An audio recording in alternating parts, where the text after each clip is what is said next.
Welcome to The Actor's Choice, where the actors and actresses have a chance to talk about themselves and their careers.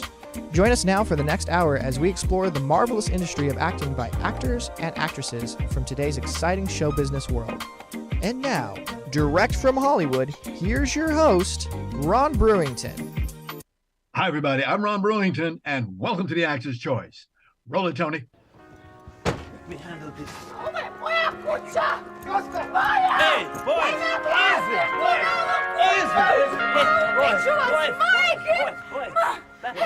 ¿Qué pasaba?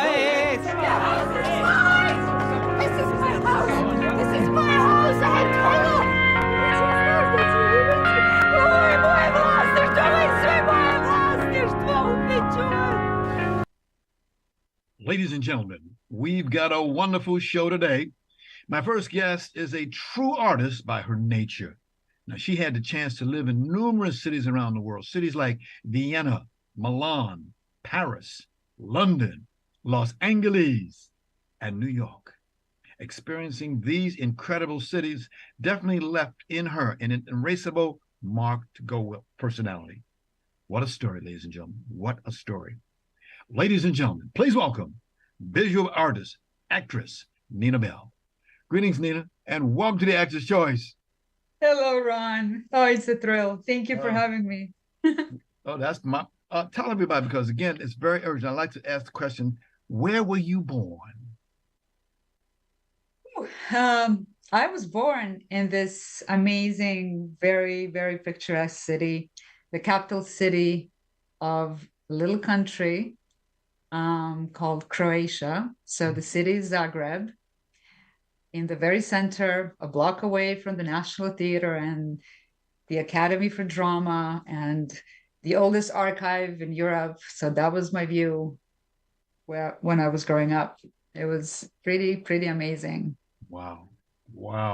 So when did the acting bug bite you? I don't know. I think I was still not even born yet. But because of my mother, who carried me. That's why I'm saying this. She is a very well-known artist in Croatia, and basically my upbringing was so marvelous. I was so blessed. I was surrounded with my mom, having all these dinner parties with these amazing creative characters coming every Friday to my apartment, and writers, musicians, actors, everybody that she gathered around her. And thank God she was not one of those parents who would tell you gotta be in bed, Nina. Even I was three and a half. I was there looking and inhaling these characters, their fashion, their jewelry, their cigar holders, everything. I was just amazed by the whole life I was growing up, and I basically started, I think, imitating all these people. I wanted to be them. I wanted to be everybody. And what happened, I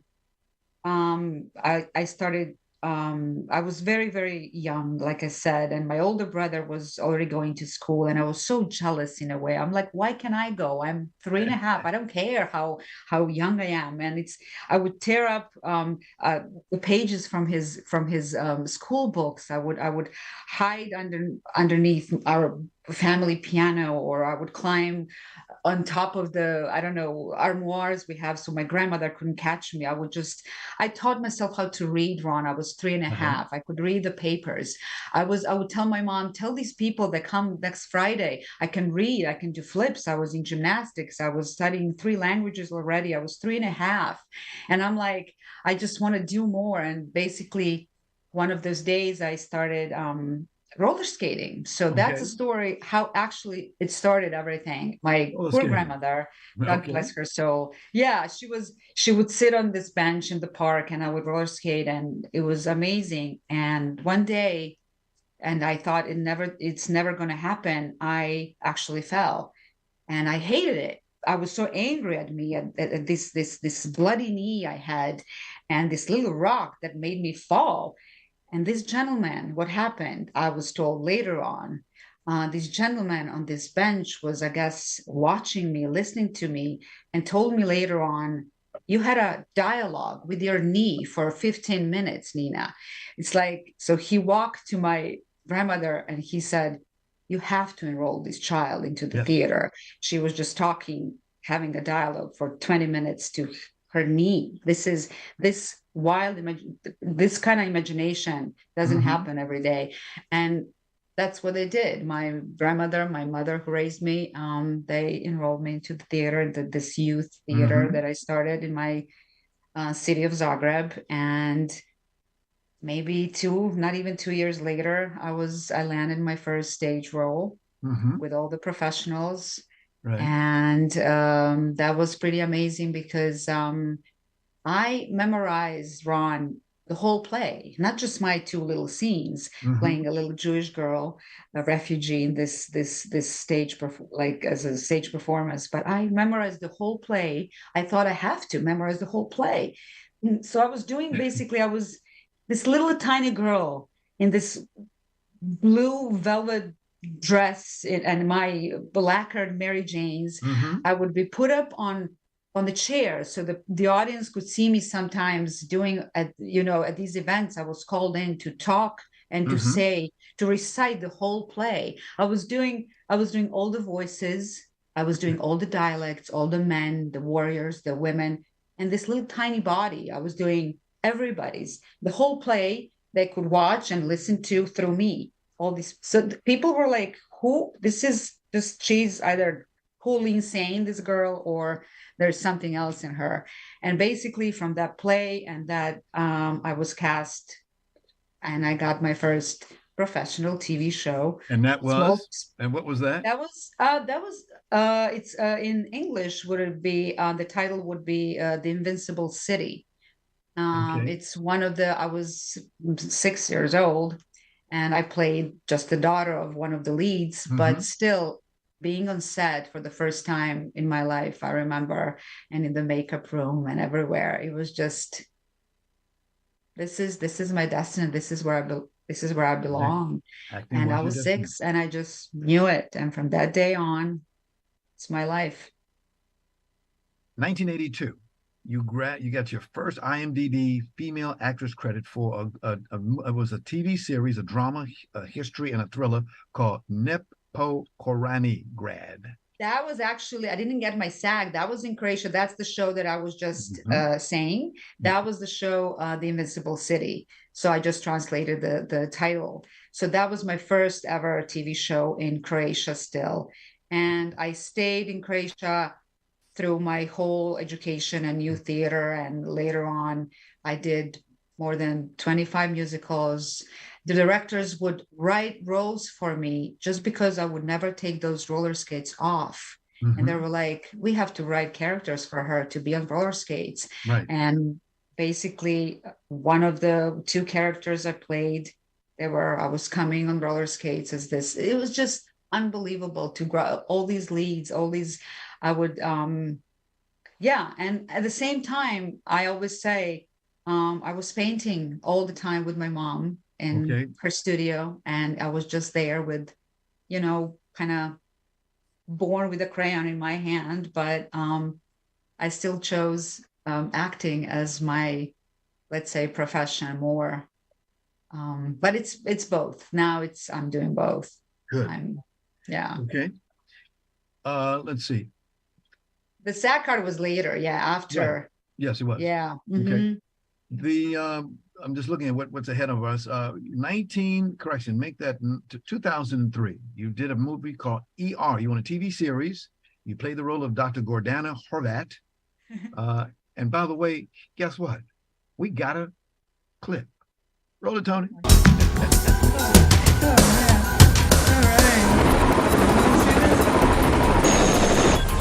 Andrej, ja sam doktorica Horvat. Sjećaš me se? Are they ready? Standing by in the OR. Easy, don't pull the tube. High dose epi doesn't work. Nothing works. I'm scrubbing. Okay, let's prep the chest. Porcine pulmonary valve and Dacron conduit. Excellent. Yeah. Oh, That was a role I initially didn't audition for. yes. It was another guest star, and it's a very amazing story for some people who are scared to go after something in life. I want to just say this, how I was, and I lost it a little bit lately, but so I was just out of the academy. I just graduated from the American Academy of Dramatic Arts, and I got a manager, and basically I found out about this role, Mm-hmm. and I said, I have to audition for this. I begged him, and he was like, Nina, it's just impossible. You have nothing on your resume. I'm like, I know you're amazing, but like, they're not going to see you. This is a big, big lead guest star part. And I said, please just get me in front of John Levy, get me in front of John Wells, please. I know what I'm doing. This is mine and nobody else's. And he's like, I can't. So I said, all right, fine.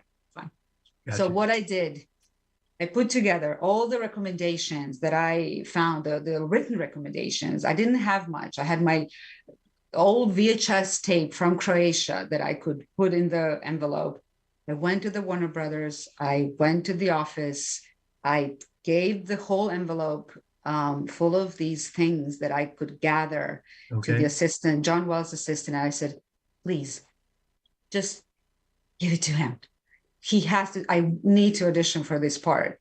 Mm-hmm. So 2 days later, my manager calls, like, with his jaw dropped, like, you got a producer session. Yes. How in the world did you do this? I'm like, I don't have time to talk about that right now. I have to just get prepared. Yes, I got it. I went in, it was a producer session, this small room with 12 people in front of me. I was so happy. I was like, this was the world. And the more people, the more important people and creative people in front of me, the more I'm excited and right on. And basically after that audition, I got a call immediately. You got a call back, one more call back. Mm-hmm. And that was it. So I booked it. I just booked it. It was mine. Mm-hmm. And then 2 months later, I get the script. 2 scripts. I'm like, something's wrong here. You know, it's where's my part? I was looking through the scripts. I'm like, where's my part? Where's Joy? The character, very dramatic character I auditioned for. And I had to call the office. And I remember John Levy's assistant, and they told me, don't you know you're playing, John Wells basically created this character just for you and wrote this part for you. And you're playing the surgeon coming from Croatia to the city, saving this boy. And I'm like, and I was wondering who got this one. When I was reading the script, I'm like, and they said, you got it. And I'm like, all right. We got just a few moments left. We're running out of time here. Oh, sorry. Okay. We want to make sure everybody gets to know about that movie that you did in 2010 called Echoes. Remember, you won an award for Best Female Performance in a Lead Role for the Geneva Film Festival. Geneva Film Festival. Yes. That was wonderful. That was also one of those calls after they saw literally 100 people for the lead, and the producer saw me somewhere, met me somewhere, I can't remember, and he was like, Nina, we don't have our lead, like, would you audition, please? I said, sure. And basically we made each other, everybody like cried, and after the audition I got that. It was an amazing, that was something else. But we got a clip for it. You got a clip for it. Oh my God. That was intense.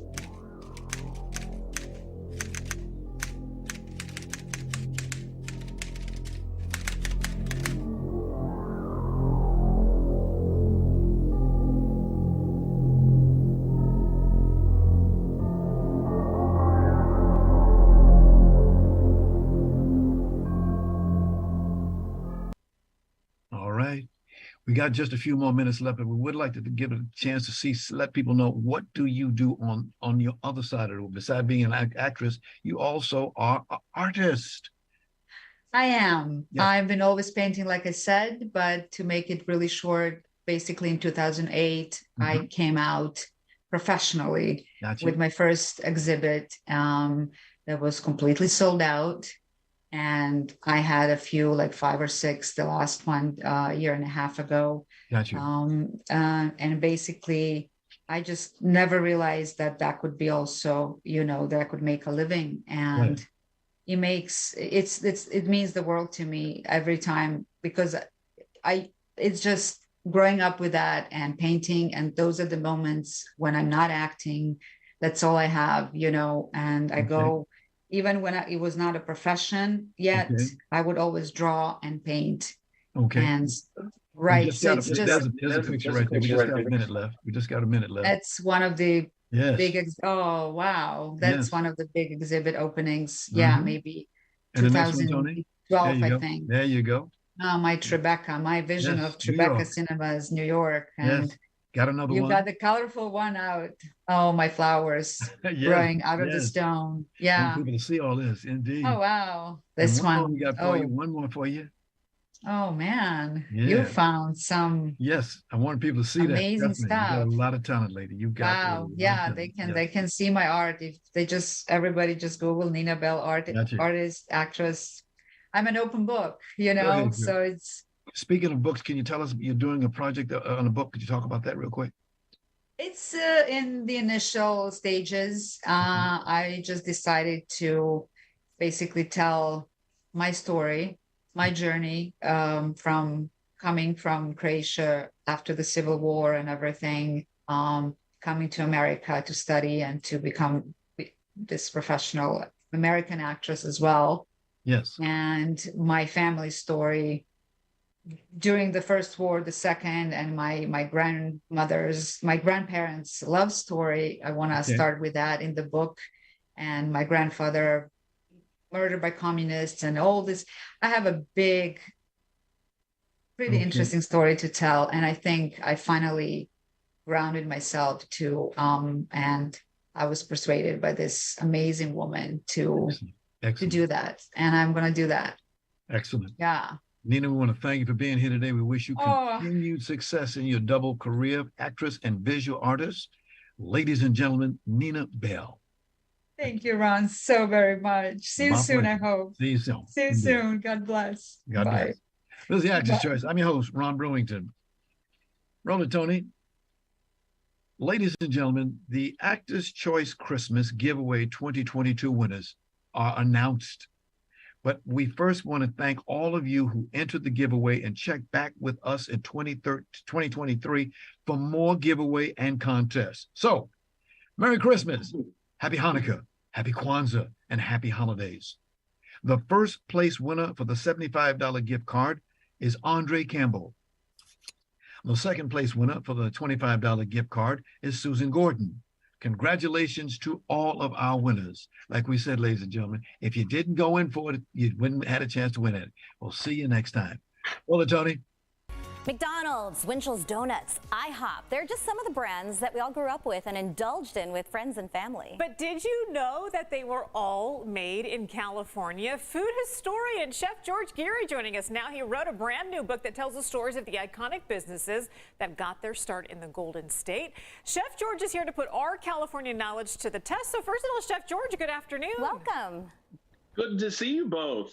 Thanks for having me. And I was surprised when I put the book together that there were this many California food locations. In fact, this is only half of them. We have to do a second version.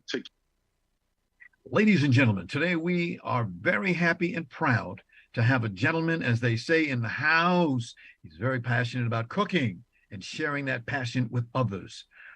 Ladies and gentlemen, please welcome a certified culinary professional and best-selling cookbook author, George Geary.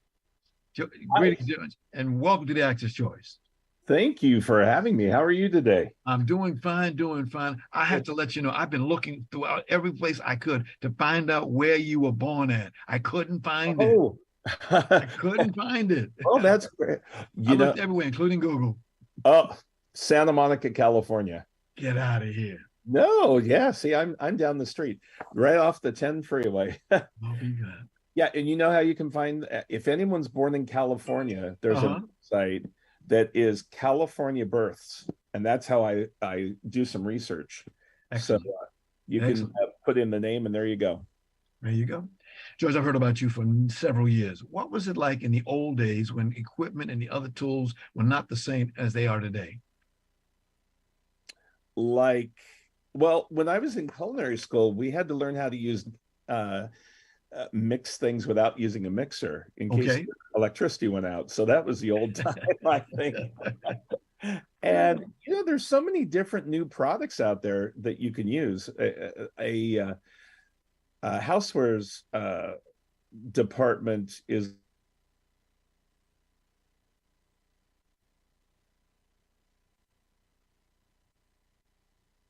like the hardware store, but the kitchen. So it changes drastically, the different things every year. They have a convention every year in Chicago for food professionals and the people that sell the stuff. And they have all sorts of different new gimmicks and things. And you think, do I really need that? I don't buy a tool or anything unless it'll do two things for me, at least. So, got you. Yeah. So first of all, let's go back a little bit. What made you get into this business? Oh, boy. Well, my dad was a CPA.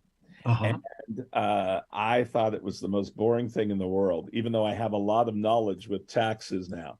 But so when I was looking for a career, I wanted something that was upbeat, positive, something fun. And I thought, I love pastry, and a pastry chef would be great. And my dad said, you're smart enough to be a lawyer or a doctor. Why do you want to do that? And I said, you're right, I am. That's why I'm not going to do it. And being in this industry and the television industry, it's crazy how people come up to me and say, I'm a doctor and I don't want to be one anymore. I want to own a little restaurant, or I want to own a coffee house, something like that. Everyone goes to coffee or a pastry shop or something like that. So it's fascinating. So that's how it started out. And then what position in life can you think of that you make wedding cakes and you don't make death cakes or divorce cakes, and you make birthday cakes? Everything's positive. And so the problem is when I get on an airplane, I'm sitting next to somebody. Yeah. I'll say, oh, what do you do for a living? And if I say anything with food, I get stuck talking about food for the whole trip. So I say I'm a mortician, and then they don't ask any questions. No, nothing wrong with morticians, but nobody wants to hear their story. We got a picture that shows you the man behind the iconic Golden Girls, the cheesecake people. Remember that? Yes. Yeah. I did more than just the cheesecake for that show. I did a lot of shows back in the day, but I didn't realize the cheesecake would become a fourth or a fifth character on the show over all these years. But originally it was, we had tried all sorts of different cakes. And I also got the pilot of Golden Girls. I did a wedding cake because Blanche, the character of Blanche, got married on the pilot, and then she got jilted at the altar. So I had to do that cake twice because it was 9 months later they decided to pick up the show and do a second part. So I had to do another wedding cake for her, but. They did chicken, they did chili, all sorts of different foods. Some had to be edible, some didn't. So with television, you do edible or not edible, can't film or tape because of the coloring of the cakes and stuff like that. You have to know all sorts of different things. So, got you. Yeah, we just happen to have a clip of you talking about the National Cheesecake Day, July 30th. Roll it, Tony. Tomorrow. Thanks so much. Tomorrow's Friday. Bye-bye. Hi, I'm George Geary, and July 30th is National Cheesecake Day. And who knows more about cheesecake than myself? George. I've done about four cheesecake books. And the latest one is the Cheesecake Bible Second Edition. When you think of cheesecake, what TV show do you think of? The Golden Girls. Back in the 1980s, I worked on the Golden Girls show, and I made 7 cheesecakes for every Friday night taping. And here. Wow. That's beautiful. The Golden Girls. Wow. Yeah, 7 of them for Friday nights. And I was in my 20s, and People said, "Oh, did you watch the show taped every week?" And I didn't. I only saw it twice. And Yes. I stocked the refrigerator. That refrigerator was filled with Cokes, Diet Cokes, Sprite, and 7 cheesecakes. And 7 were because there would be taping to redo, and if they had problems. And they said, I asked them one time when I did watch the show being taped live, I said, "Why are you doing 7?" They said, "Well, you might not be here in the studio, and we can't stop production just for another cheesecake or go get one somewhere."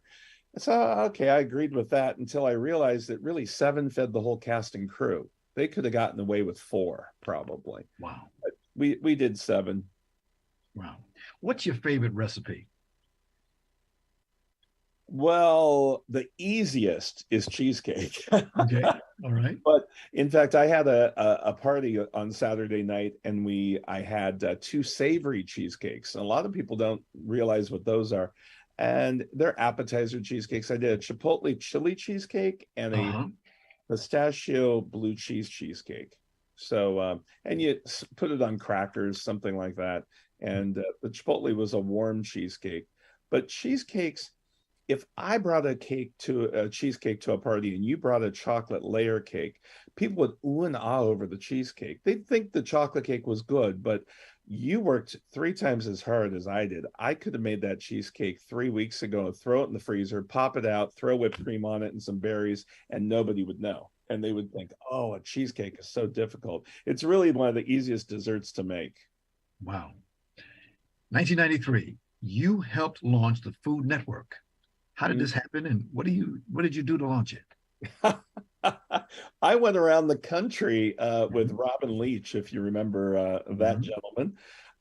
We were trying to sell the network off to cable systems across the country. And that's back when there was Cox and there was all sorts of different little small cable companies, and they each had to take your networks. They weren't in packages like they are today. So I would be in convention halls with Robin Leach, and we would film or broadcast live different cooking shows. I didn't have a show on the network ever.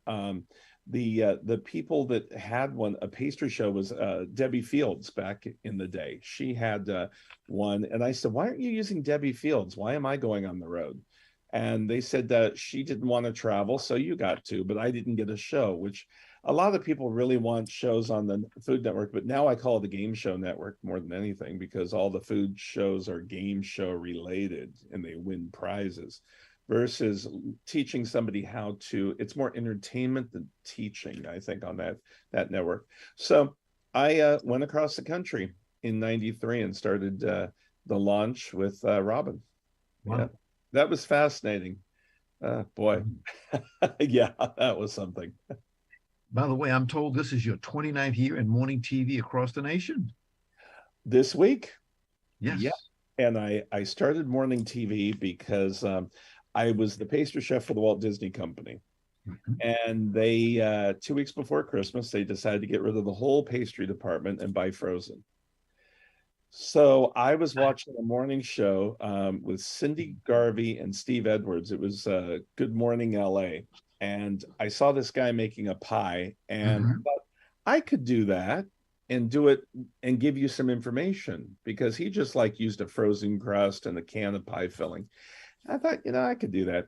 So I called the producer up, or the segment producer, and she said, "Bring some tapes in of your shows that you've done and some ideas." Well, I had never done a show before, but I faked it. And I brought 12 show ideas with food, all 12 foods. So 12 different dishes. And they ate. If you can keep people's mouth full, they can't ask you any questions. So that's what I did, is I started, and they were eating, and she was eating the stuff, and so was Steve Edwards. And they said, "Well, you want Thursday spot?" So I started on Thursdays, and about 4 months into it, she said, "You never brought those tapes in." I said, "Well, I have 12 shows now. I didn't have one." She goes, "I didn't think you did, because you were really good at what you did." And then I went into national TV. The Mike and Maddie show was on NBC, and did that for 3.5 years, and then started going across the country. And so currently I'm in WGN Chicago, Tampa, Florida, do their shows, and I broadcast from the house. In fact, one of the clips you showed was one that we broadcasted here from the house. I was in Chicago a couple of weeks ago and taped some shows while I was there. But my home station is Fox San Diego. Okay. I do the station down there, and finished up with Home and Family on the Hallmark channel a couple last year, I guess was our last year over there. Wow. So morning television is fascinating, you know. Yes, and people will say, don't you want to do national? And I'm old now. 29 years of doing morning television, a long time, and having to go through the pandemic and switch over and do things from the house. And you remembered the lighting, how to do it correctly, and making sure things are done right, and testing and stuff. So it was challenging those years, but it got you thinking that in fact, the first clip you showed with the two gals in red, that was over at CBS San Diego. I was with them for a while. Yes. And I couldn't see them at all. It really depends how the station puts things together. So I just saw a black screen while I was talking, and I didn't realize we all had blue on, which I was kind of happy about, that we all looked like we were in the same building, but we weren't. Gotcha. Now, I see you got a new book coming out about landmark restaurants in Los Angeles. Yes, it comes out. It was supposed to come out months ago, but COVID had some little restraints on the publishing of the whole thing and the printing over in Asia. But it's a second part, kind of, without saying it's a second part, to my LA Legendary Restaurant book that came out about 4 or 5 years ago. And I highlight 60 locations with about 120 recipes from the restaurants. And most of the restaurants are still running, but they're legendary and they're landmark. A lot of the stars would go to them. The first book had the Brown Derby in it. This one has Jewish delis in it. It has some more ethnic foods I went towards. And long, I think 1975, maybe 1980 is the last year of one opening. So their longevity, at least 30 years, I believe that's about the year that we stopped with this one. But yeah, the first one, I didn't have any Jewish delis. It was really kind of funny. And I got a call from a few of the Jewish delis. They said, why weren't we included? And you could do an encyclopedia of 20 volumes to do all the restaurants that have been in Los Angeles over the years. And so when I put this book together, I started with Cantor's, and then Greenblatt's, they closed, but I put them in, and I had all these, because if you put one Jewish deli, you got to do all of them. They're all the big ones. And the same thing with some of the other ones, other type of restaurants. But I enjoyed putting this together, and I'm working on another book right now, and I've been able to talk with the founders' kids, because they're historical restaurant chains that started. So yesterday or day before, I was with the daughter of, if you remember, Johnny Rockets. Oh, yes. Chain that started on Melrose. And the daughter, I was with her the other day, and we were talking. So they'll be in my next book, the ones I'm writing now. So that takes a little bit more time. We have another shot for you. This one is called Made in California. Yep. That's the one that I'm working on, the second part. This one has no recipes in it, but it's changed. I was working at Purdue University in Indiana, and I'm driving down the highway, or up the highway from Indianapolis towards Chicago. And you know how when you're on the freeway or expressways, you see gasoline, and they tell you what gasoline stations are next and what hotels are next. And California, we really don't have that, because we've got so many at every off-ramp. But it also tells what to eat at the next off-ramp. Yes. And there was about 14 places listed, and I glanced at them, and I was rattling down in my mind, well, out of the 14, 12 were from California, and I'm in the middle of Indiana. And I thought that might be an interesting book. So I got that sold off. And the history of all these companies is fascinating. That I love the history. Here's a picture, George. You doing what you love to do. Oh, you love it. Yeah, that was just the other day. Yes. Yeah, that was down in San Diego for Yes. National Gingerbread Day. And of course, we have the Christmas stuff. And yeah, it was Gingerbread Day. And if there isn't a big holiday, every day there's a food day. And we call it WTF Day, What the Food Day. And so we do, my producer down in San Diego, she'll say, next week is Cheese Puff Day. Could you do something with cheese puffs? And I was like, oh, are you crazy? But then I created 4 recipes using cheese puffs. So. Okay. All right. Let's see. Can you show the next picture there, Tony? This one, we took it from the December 12th, Fox 5, San Diego. There's a picture of you. Okay, showing that. Okay. Yeah. They look good. They look real good. By the way, if I can throw it, and I'm talking to a gentleman who knows his food. I like certain pies. One of the pies that I love so much is sweet potato. Oh, yeah. And my mother, since she's from the South, she taught us, she said, children, put some shredded coconut in the. What do you think? For a little texture. Why not? You can't go wrong with what mama says, Yes. Or grandma. You got to listen to them. And I did a story for, I think it was, one of the big newspapers years back. I think it was New York Times. And it was about original recipes and what you thought of your grandmother's recipes and stuff. And my grandmother would never tell us the recipe to her pies. And she was in Venice, California, and she'd deliver pies to places, and people they'd auction her pies off back in the 50s and 60s. And I would ask her, what did she do different? She goes, she wouldn't tell you. Till one day she kind of slipped. She says, I just use the Libby's pie mix, and that's it. And everybody thinks it's good because we believe the elders in your family, whatever they do. Yes. So I really think adding a little bit of this or that. Sweet potato pie is something that we don't get enough of here in California. Yes. And I make a sweet potato cheesecake even that is really good. It's kind of, fall. And I think I have coconut in that, come to think of it. Maybe your mom told me about it. All right.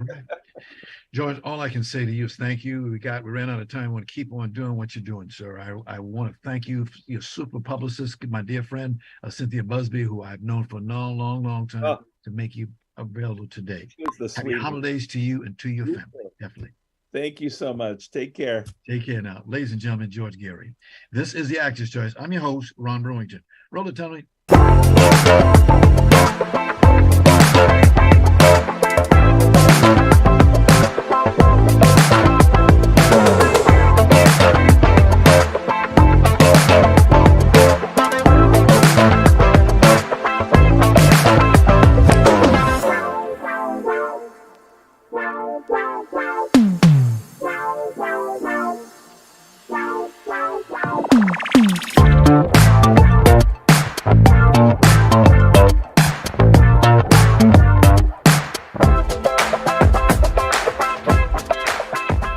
Ladies and gentlemen, for more information about the TAC Roku channel, please call us at 213-349-3941. That's 213-349-3941. Thank you. Roll it, Tony. Partner is a special guest, one of Hollywood's brightest young actresses, Miss Evelyn Rudie. So folks, come in and meet Groucho Marx.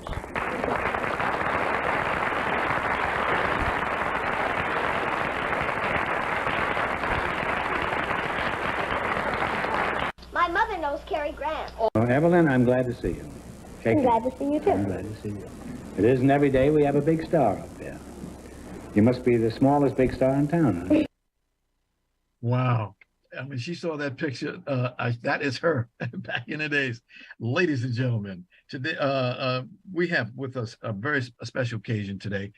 We have a husband and a wife team, the co-directors at the Santa Monica Playhouse. Now, you just saw the wife who's been a child star back in the 1950s. Her husband has been directing, writing, and acting in LA for over 60 years. Ladies and gentlemen, please welcome Evelyn Rudie and Chris DeCarlo, both celebrating 50 years of Playhouse leadership this coming year. Yes, yes. Yay. Greetings, Evelyn. Welcome to the Actor's Choice. Definitely. Wow. Just want to say thank you very much for what you guys have done tremendously. When I see the word Santa Monica, I teach over at Santa Monica College, and I've been to your venue a zillion times. My good friend, she's always, sings that blues from Elvis Presley. You know what I'm talking about. So I see her all the time. Okay. Tell us how you created the American Cultural Youth Ambassadors.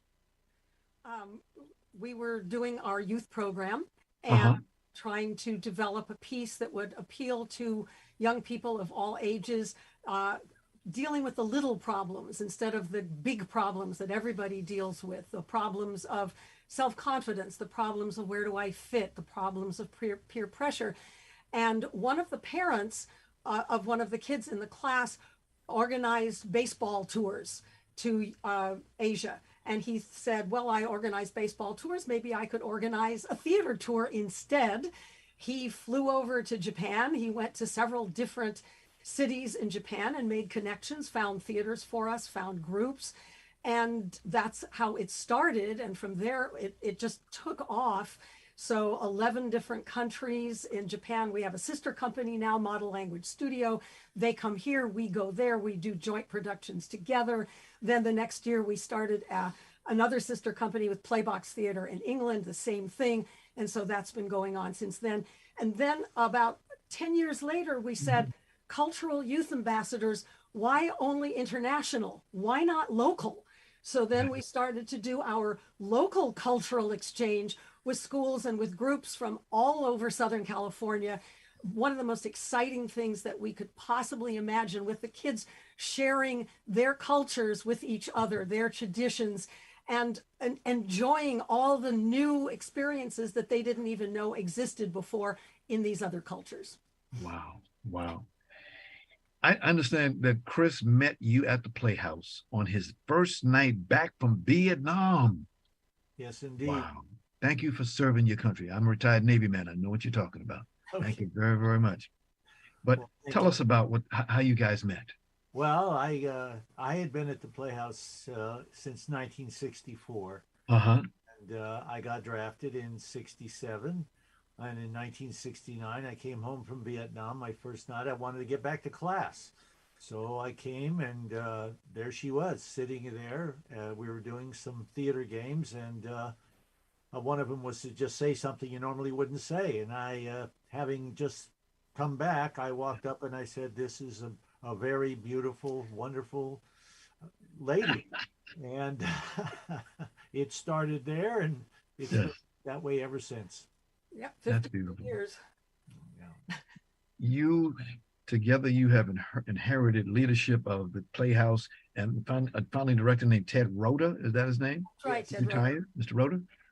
Yes. Yeah. So now you two are in charge. We are in charge. Yes. What's that like, running that Playhouse? I think it's the most wonderful thing I can possibly think of. We get to play the plays that we want to play. We get to develop and explore the philosophies that we want to, and we get to reach people in a very intimate way, a personal way, because it's a small theater, but that means that it's like having a conversation with the audience, allowing them to think and be concerned about different issues of importance to the community and to the actors in the company and to each other, make a difference. I think that's if anything is our motto, it's that we want to make a difference. Excellent. I think the other thing is that we get to keep making an effort to realize that ideal production, performance, presentation. And I think over the years that has allowed us to develop a perspective that we may not have done had we just doing one or two or three things that, once a year or everything like that. So it's over the years, I know that it took me 30 years. I came up with a thought in 1999, and that is our humanity is our most precious resource. And it occurred to me, we need to do all we can in our lives to nurture our capacity to express and share that humanity with ourselves, but also with others. And then I thought, well, you know, when we sit in the theater and watch a play, we don't know what we're going to get. We read the reviews, we hear the stories, but until we sit in that seat and we endure that production, and I mean that in the best sense, we endure that production because we go through empathetically whatever's up there. And it doesn't matter if it's great or brilliant. It's not about taste. It's about the immediate experience. And all of a sudden that takes us out of our comfort zone. It puts us in a position where we have to contemplate, well, why do I feel this way? Why do I hate it? Why do I love it? Why am I embarrassed or shamed by it? And somehow that allows us to process in a way that we become a little more accepting, a little more empathetic, a little more sympathetic. And that process allows us to become a little more human. So got you. I'm going to come off the script for just a moment because I want to show people. Tony, can you go to 46 first? So people can know what it looks like. They hear us talking about, but that's what you see from outside. That's the exterior view. Can you go to the next one, Tony? The interior, and people see what that's all about. Okay, and then there's the stage entrance. Okay. And then there's the Playhouse stage performance with a bunch of youth. That's beautiful. That's marvelous. This is what you guys do. This is what y'all do. Yes. Yes. You work, you give these kids theatrical work, you give them education, you teach them everything from what you've got. I mean, when you sit down and look at some of the things, I just happened to pull out, Evelyn, I pulled out your just a short one. I'm going to read this one if you don't mind. Has performed more than 10,000 on-stage performances in more than 350 plays over the past 30 years. Together with your husband, collaborator, you have created more than 500 productions in the United States, Canada, England, Ireland, and Japan. Chris, you ain't getting away. You co-director. You've been directing, writing, and acting in LA for over 60 years. As co-director since 1973, you've been responsible for over 650 productions. Ladies and gentlemen, please, these two people, they've been there, they've done it. They put on good plays down there. I know Shelley Fisher, she's always telling me, Ron, say something about them, because you all work together. That little theater, you bring everything right to people. Wow. Wow. Just thank you very much. We'll get off the script there a little bit. Thank you very much. How did you two survive the lockdown? That got me. When I saw it, I said, oh, the lockdown. Oh, the lockdown. Well, we always had, we're very proud to be able to say that since the theater opened, we've never had one dark weekend. So when the lockdown came, we said, we have to continue this reputation. We can't all of a sudden just wait. So we immediately pivoted to live stream and to Zoom.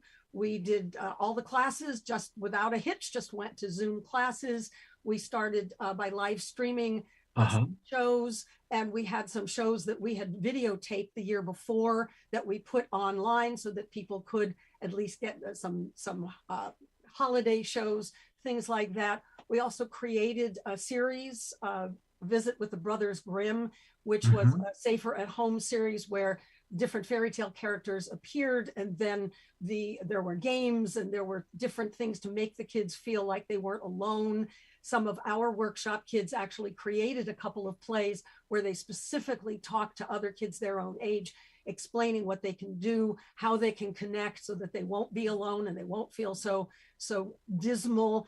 And we then we brought in some of our company actors to the theater once it was again all right to do that, where we were just us staying together so that we could film some shows. We did a special multimedia version of Cinderella and some other things. We did our New Year's show with actors from all over the world zooming in to perform. And so now Zoom, of course, has become part of our new normal. And so live, we're back to in person, but also still doing all of the Zoom online. Okay. We only got a few more minutes left, but this is a question I've got to ask. Tell us how the public can help you with money, people, et cetera, et cetera. If they want to make a straight donation, we are a 501c3 nonprofit educational corporation. So they just have to go very easy, SantaMonicaPlayhouse.com.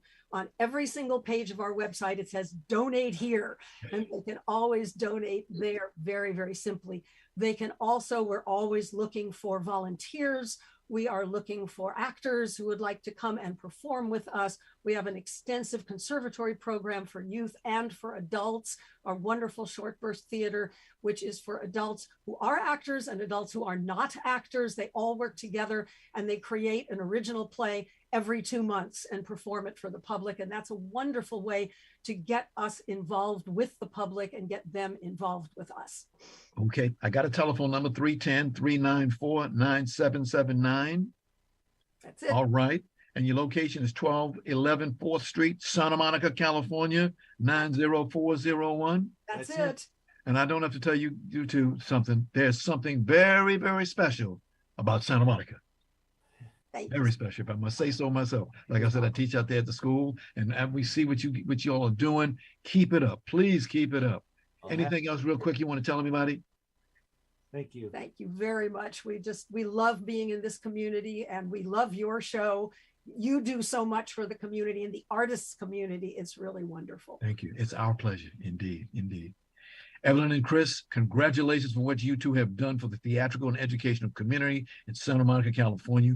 Continued success and a full house all the time. A full house. As we say, take care and break a leg. That's what we say.